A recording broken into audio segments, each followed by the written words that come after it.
Today, we're going to be looking at the intersection of Qing Dynasty feminist farm tools with class consciousness and Hakka cultural appropriation on 18th century Mongolian fishing vessels. I'm kidding.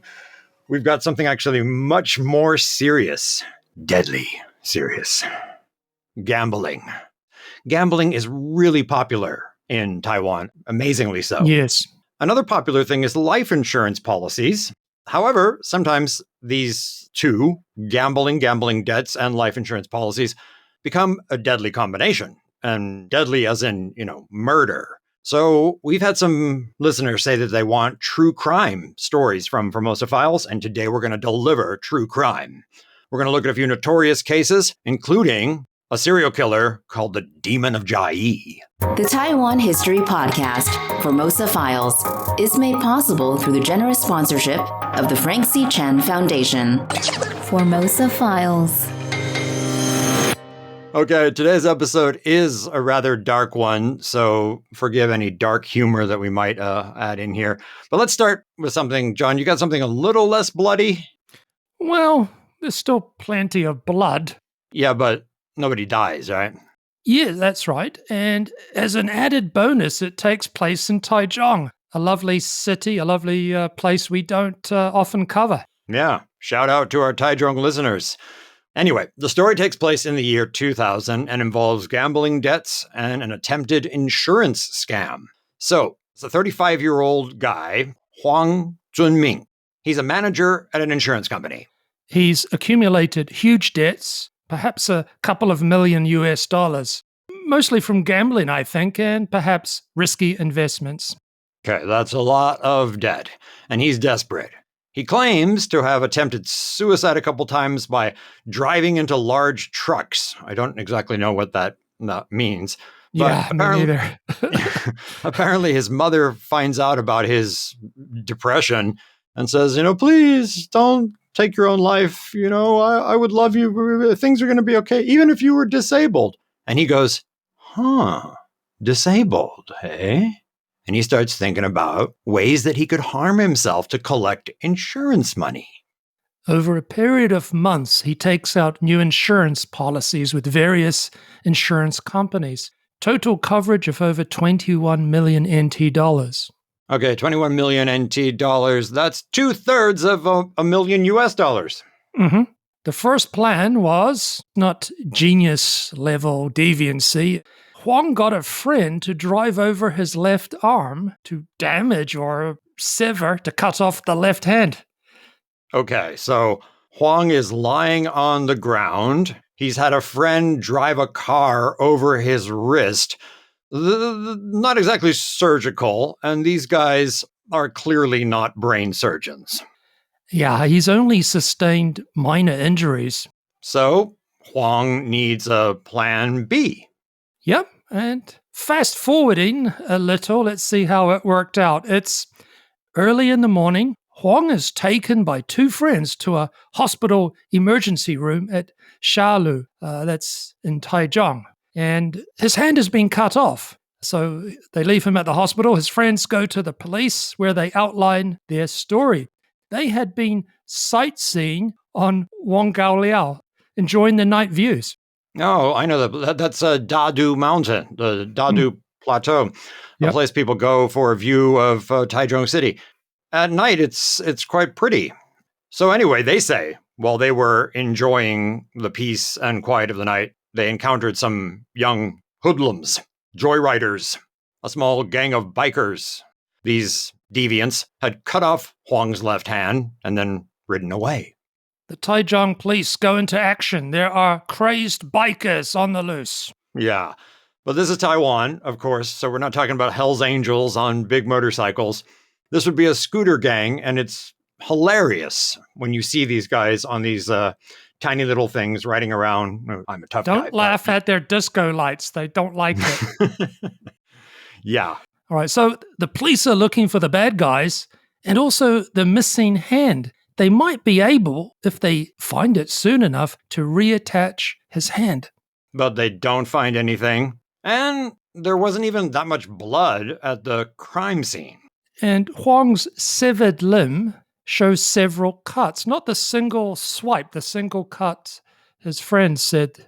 So you got to hand it to the police. They smell a rat. Hand it to them. Things don't add up. And then they learned that Huang had recently taken out high-value insurance policies, and they're pretty sure he's looking for a handout from an insurance company. Under police questioning, the two friends and Huang's mother, they admit that the incident was a case of self-harm, of insurance fraud, and the police find the severed hand and a katana sword at the mother's home.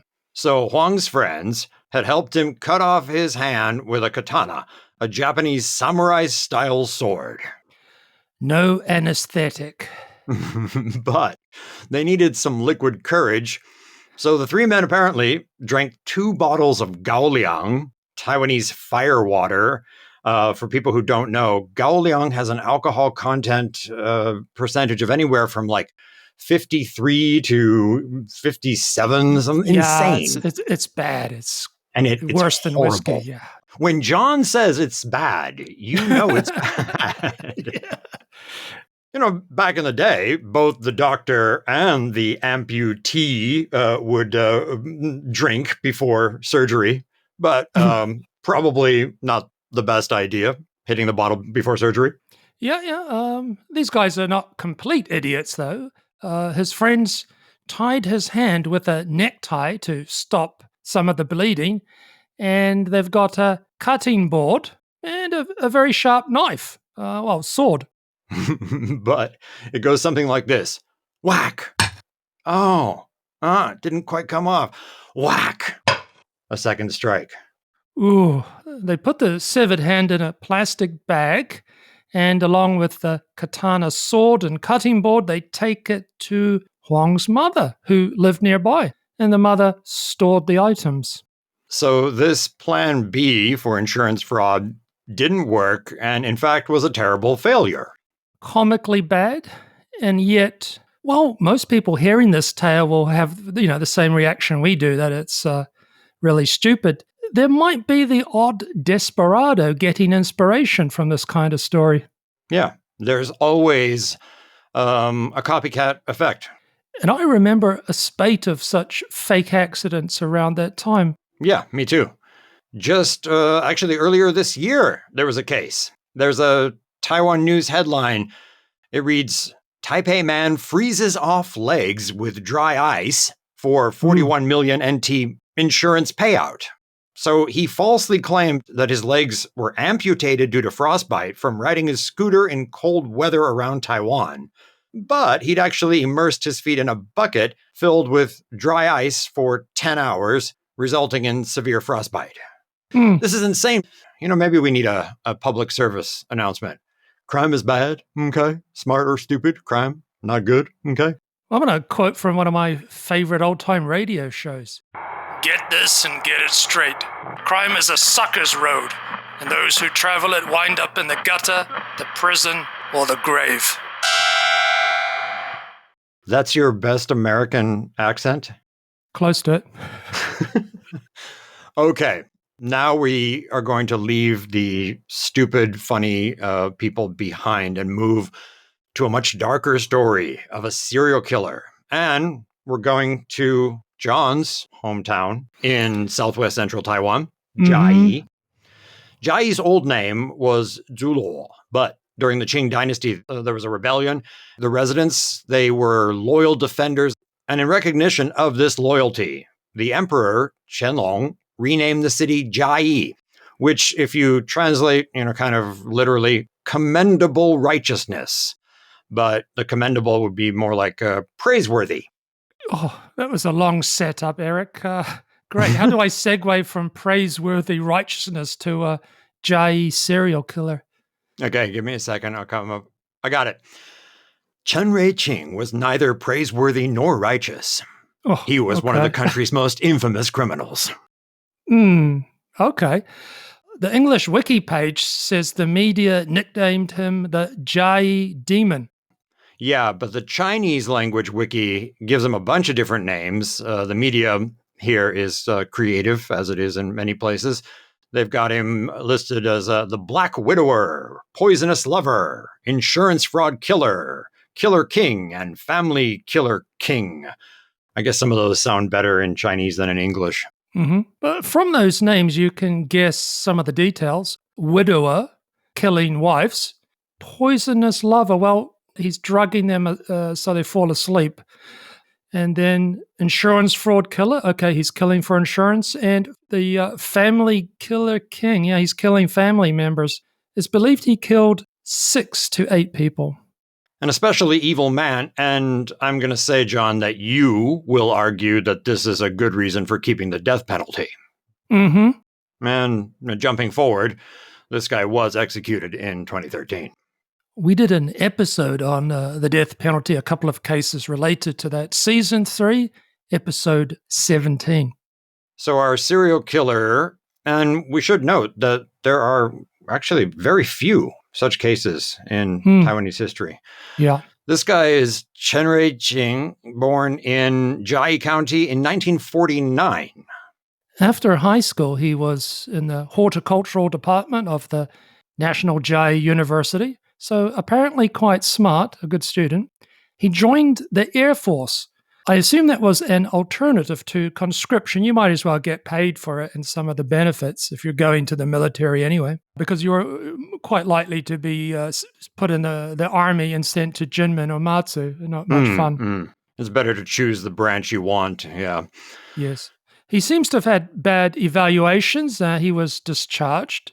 Then he worked as a gasoline tanker driver for CPC, that's the National Petroleum Company. Later, he worked in a government office. That's quite a cushy number. Shingang Township Office Finance Section.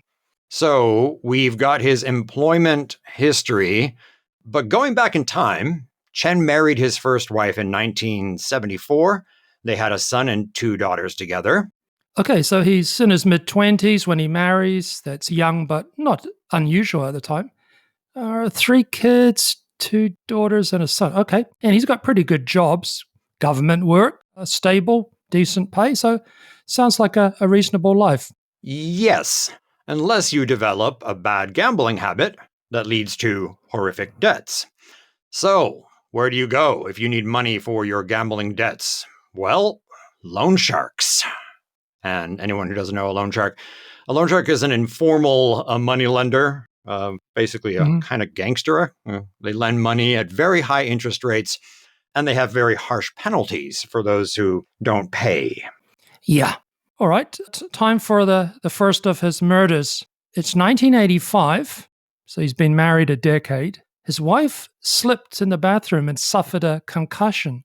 While she was recovering, he dragged her off the bed, slammed her head into the ground several times, and she died. He managed to convince doctors and police that this was a genuine accident. She'd fallen off the bed and died of, I assume it's bleeding off the brain. And he picked up more than 2 million NT in insurance money. Ooh, okay. He's a widower now, but he's a rich one. Yeah, Eric, what do you think is a respectable amount of time to wait? To wait until you kill somebody next? No, remarry Okay. after one's wife has passed away. I don't know. I think mostly people should do what makes them happy, but I'll say 2 years. I think that's reasonable. So how long did Chen wait to remarry? Not that long, 6 months. And he married an elementary school teacher named Wang. She had a son from a previous marriage who Chen adopted. Right. Adopted, not automatic. So, filling out the paperwork. This means a name change. Yeah, name change from the original father to Chen, yeah. And in 1988, Chen Jui-chin was heavily indebted and desperate for money, and his stepson died of head injuries. His new dad had bashed him to death. So we've all heard that famous line that blood is thicker than water, but apparently not always. His next victim was his own 15-year-old son. And this is in 1995. And again, a head injury, some sort of heavy ornamental stone to the back of the boy's head, cracking his skull. Chen lies and says the son had a car accident of some kind, and he walks away with fraudulent 5 million NT payout from the insurance company.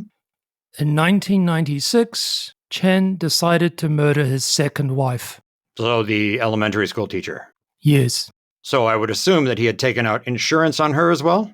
I'm not sure. I think she already had some as part of being a public school teacher. Anyway, he told her they were going for a drive. They head off to Xinjiang in Chiayi County. He first drugged his wife to make her fall asleep, and while she was unconscious, he beat her to death with a wooden stick. This is in the car? Yeah. He moved her to the driver's seat to stage it as a car accident, pushed the car into a roadside guardrail. Yes, pretty bad. Well, okay, so the police seem to accept the accident line, and he gets more insurance money. And the wife's school teacher pension, I guess. So serial killer Chen doesn't wait long before remarrying. His late wife had often visited this clothing store owned by a woman surnamed Yen. This woman, Yen, was a widow herself with 2 children. So right after the second wife's death, Chen involves himself with the store somehow, and pursues the widow. Yeah, they married. This was in 1997. I guess now with the internet, you can look up people. It wasn't quite so easy back then to do. No, very different. Okay, a recap. The first murder was of his first wife. That's in 1985. Then 3 years later, his adopted son, 1988. Then his own son, 1995. And then his second wife in 96. So, a few red flags, to put it mildly. And now he's married a friend of his wife, this store owner. And we don't need to wonder whether he's got insurance for wife number 3. And we also don't need to wonder whether he's still gambling and losing money. His new wife has a 16-year-old son. Anyway, one day, Chen's new stepson has a bad headache. And you can guess where this is going. The loving father Chen says, "Oh, here, son, I have some painkillers." But obviously, they're not. They're sleeping pills. The stepson falls asleep. So, out of all of these things, horrible things that he does, the only nice thing that he does is he puts his victim to sleep first. Okay. Yeah. Small kindnesses. Glass half full guy you are. Yeah. So, sleeping pills. The stepson falls asleep. Chen carries him to the top of the stairs and drops him on his head, trying really hard to make it look like an accidental death again. Yeah. A lot of these things aren't as clean as it's reduced to. It might take multiple follow-up blows, if you know what I mean. Yes, unfortunately. Yeah, not pretty. Anyway, so it's time for an insurance claim. Apparently 15 million NT. That's, $500,000 US. But the insurance company, finally, unhappy. Yeah, so the insurance company bigwigs put their heads together. They're like, all of your relatives seem to have a tendency to die from blows to the head in various situations. But despite that, they paid out something like 250,000 NT. Meanwhile, Chen and Yen, that's the widow, they're fighting a lot and they get a divorce. Although Chen bullies her into paying a 1.2 million NT breakup fee. That was the best spent money in her life. Yeah.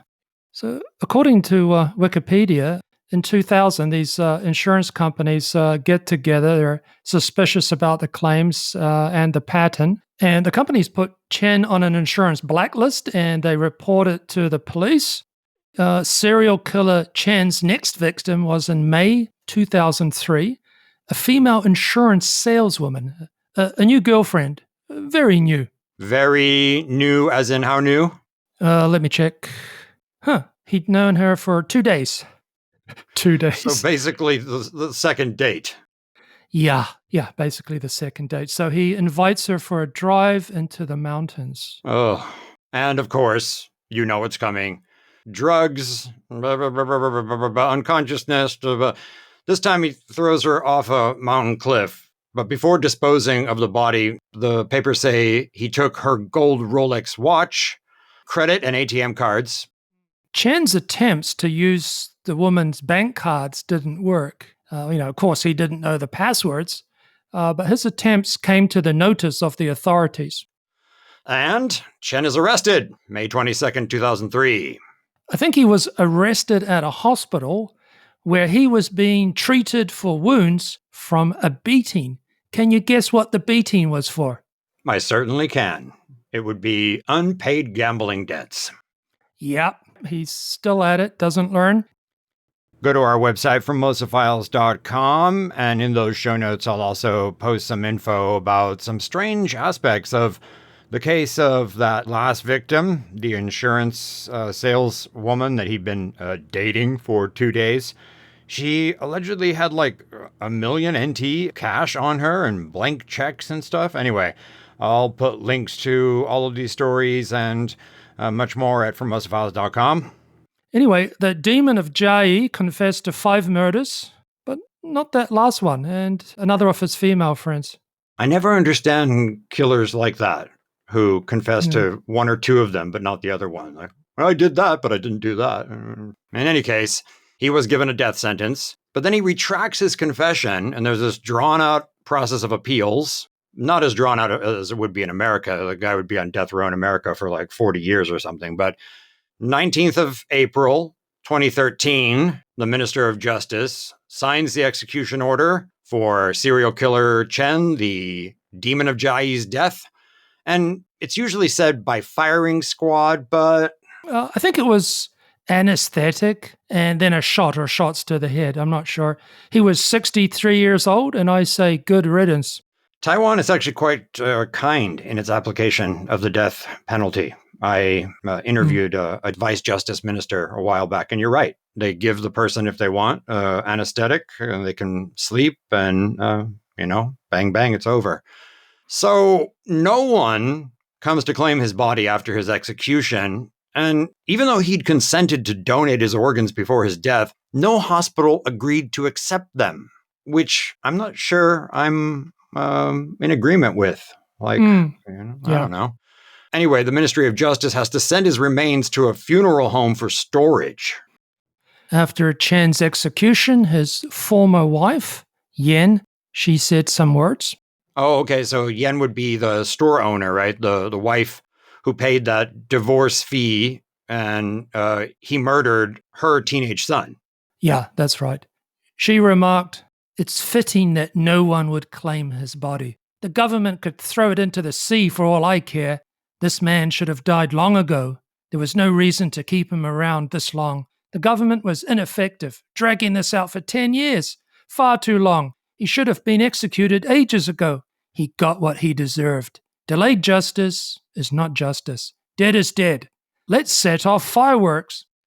Okay, I understand her feelings, definitely, but I don't know if I agree with delayed justice is not justice.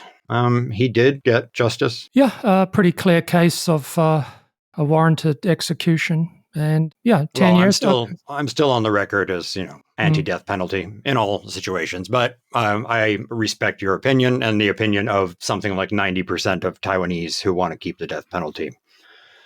So, Eric, you got any thoughts on this case? Just in general, I think during those years, right, the 80s and 90s, life insurance was kind of new and exciting. So in the early 90s, the financial markets here liberalized, opened up, and you had all sorts of new products. And traditionally, people wouldn't talk about life insurance. It was unlucky. It was unlucky to talk about death. But yeah, there was an explosion of it. People not really familiar with it. Yeah. And then, of course, Taiwan, we have a problem with gambling and the informal loans that come with the illegal gambling. The police in general, I think they've gotten a lot better. Absolutely. Back then, they were not known for their competency in many areas. But of course, no computers and stuff, so maybe a little bit of a pass. Okay. So before we end this episode to demonstrate that not just men can be evil. We turn to a woman known as the Puli poisoning murderer, or the Nanto serial murderer. And again, we see that dangerous combination of gambling and life insurance. Our killer in this case is Lin Yu-ju. She was responsible for 3 murders in 2008, 2009. Eric, does 3 murders qualify as a serial killing? Actually, I did look this up, and technically it is 3 and up, but they should be spaced out with a little bit of time.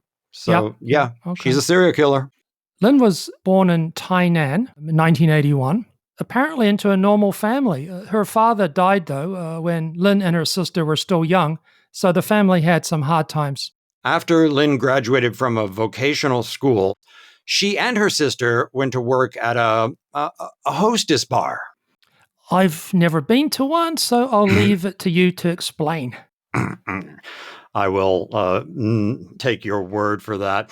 Okay, a hostess bar is a place where men pay for the company of hostesses, women, who sit and drink with you. They pour your drinks, they flatter you. Sometimes you sing karaoke together. And if Cupid were to shoot an arrow, there's the potential for something. Okay, so Lin met a chap called Liu, a national badminton player, at this hostess bar. They married, had a kid. The family operated a stinky tofu stand in Puli. Puli is in Nantou County. So she becomes addicted to gambling at the Mark 6 lotteries. And her husband also was gambling on them. Okay, Mark 6, a Hong Kong lottery created in the 1970s. You choose 6 numbers out of 49 numbers. Actually, it was also the lottery that Chen, the Chiayi killer, was addicted to. It's still big today, but it was super huge back in the 80s and 90s because the lottery was actually illegal here in Taiwan. Taiwan now has an official lottery that started in 2002.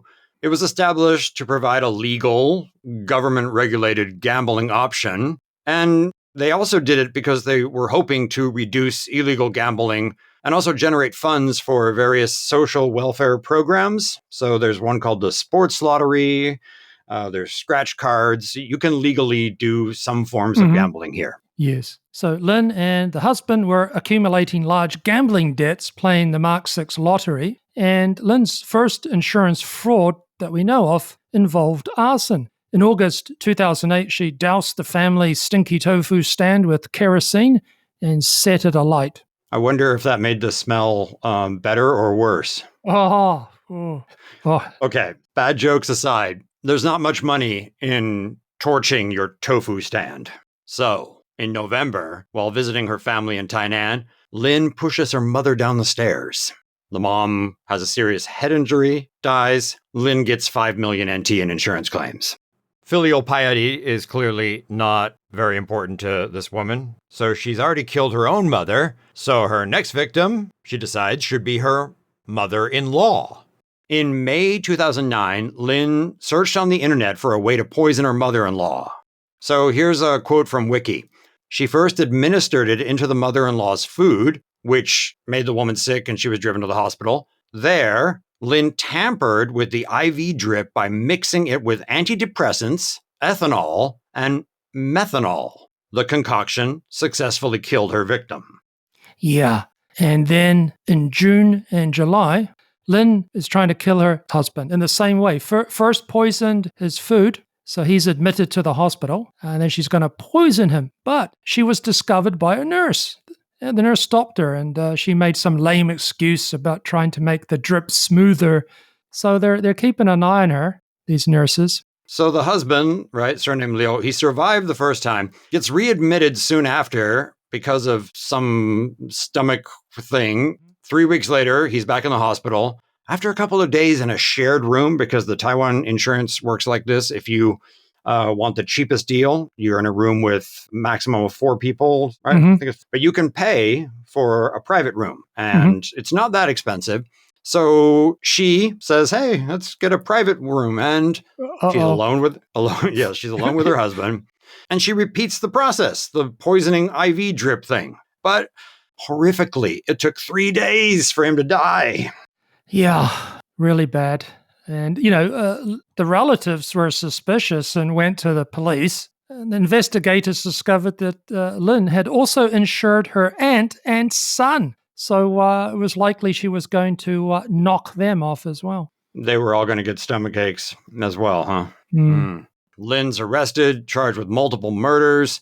The court case and the various appeals, however, are kind of interesting because there's a debate. Should there be a death penalty punishment? The defense argues that she has a very low IQ, not of sound mind. And then there's the matter of domestic violence, said to have been from her husband. So is she eligible for the death penalty? Well, 2011, the Taiwan High Court commuted the sentence to life imprisonment. But the following year, there was a retrial, and the sentence was reverted to the original death penalty and confirmed by the Supreme Court in 2013. Okay, reading from Wikipedia here, quote, as of 2024, she is the country's only female death row inmate and remains imprisoned in the Taichung Women's Prison awaiting execution, end quote. And I will post in the show notes some of the debate about this. And it's an interesting look into Taiwan's complicated feelings about the death penalty in general. Yeah, I don't know enough about the case to comment. There seems to be a degree of planning in what she's doing. I think right now we have less than 50 people on death row. So just like literally a few months ago, the Supreme Court of Taiwan ruled that the death penalty was constitutional, but they put so many limits on it that effectively it's been banned. All right, but just keep it for some very special cases. That works for me. So, final thoughts, John? Yes, I'd just say the weed of crime bears bitter fruit. Deep, deep. That's from the Shadow radio episodes I've listened to. Yeah, you're the only person who's listened to those in the last 50 years. But yeah, retro. Just waiting for it to come back and I'll be cool. Yes, definitely. All right, thanks for listening to Formosa Files, a very rare episode, true crime. Hope you, I don't know if enjoyed is the proper word, but yeah, I guess. Hope you enjoyed it. I'm Eric Michael Smith. I'm John Ross. Bye.